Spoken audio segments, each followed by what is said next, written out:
여러분의 아침을 여는 모닝 브리프 제이입니다. 오늘 준비한 이야기는 아주 드라마틱합니다. 바로 파월의 매파적 한마디가 시장을 흔든 날, 뉴욕 증시와 비트코인의 하락 드라마. 입니다. 커피 한 잔 딱 들고 편안하게 들어주세요. 자, 2025년 11월 초를 상상해봅시다. 뉴욕 증시가 마치 롤러코스터처럼 격렬하게 흔들리고 있어요. 핵심 지수인 S&P 500이 한 주 동안 1.6% 하락했고, 기술주가 많은 나스닥은 무려 3%나 미끄러졌습니다. 최근 승승장구하던 비트코인마저 11만 달러에서 10만 달러 아래로 뚝 떨어졌죠. 시장 전체가 패닉에 빠진 듯한 이 혼란의 중심에는 누가 있었을까요? 바로 제롬 파월 연방준비제도 의장님입니다. 그의 말 한마디가 시장의 공포를 불러온 트리거였다는 소문이 파다해요. 정말 그랬는지 스토리를 하나씩 풀어보겠습니다. 이 모든 일은 10월 말 파월 의장의 기자회견에서 시작됩니다. 시장은 12월에 금리를 추가로 인하해주기를 간절히 바랐는데 파월 의장은 기대에 찬물을 끼얹는 매파적 발언을 했습니다. 그는 인플레이션이 여전히 끈질기다. 금리 인하는 경제 데이터를 보면서 정말 신중하게 결정할 것이다.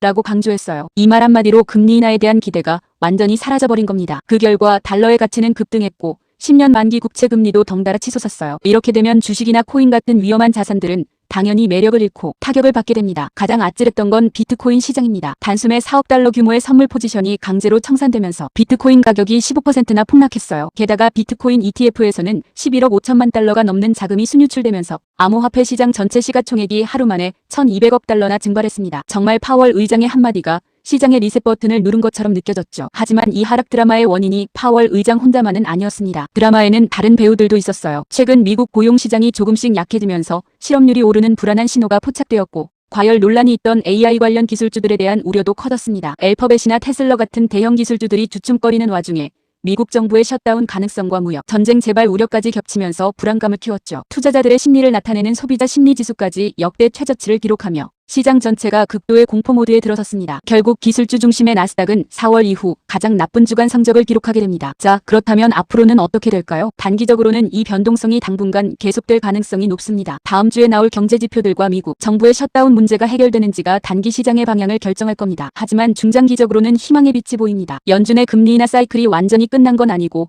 기업들의 실적은 여전히 좋습니다. S&P 500 기업들의 내년 수익 성장은 11.6%로 예상되고 있어요. 비트코인도 단기적으로는 9만 2천 달러까지 더 떨어질 위험이 있지만 12만 5천 달러에서 15만 달러까지 반등할 잠재력이 크다는 전망도 많습니다. 역사적으로 보면 연준이 매파적 태도를 보인 후에는 조정이 왔지만 결국 시장은 회복하는 힘을 보여줬으니까요. 투자자 여러분, 이 드라마에서 우리가 얻을 교훈은 뭘까요? 시장은 언제나 극적이고 예측 불가능하지만 시장이 극도의 공포를 느낄 때가 바로 바닥일 수 있다는 점을 기억하세요. 이런 시기일수록 엔비디어 같은 AI 선두주자나 일라이릴리 같은 헬스케어, 성장주 등 확실한 성장 동력을 가진 종목을 차분히 살펴보는 것이 현명합니다. 하지만 명심하세요. 의는 모닝 브리프 제2의 스토리일 뿐 여러분의 최종 투자 결정은 반드시 신중하게 내리셔야 합니다.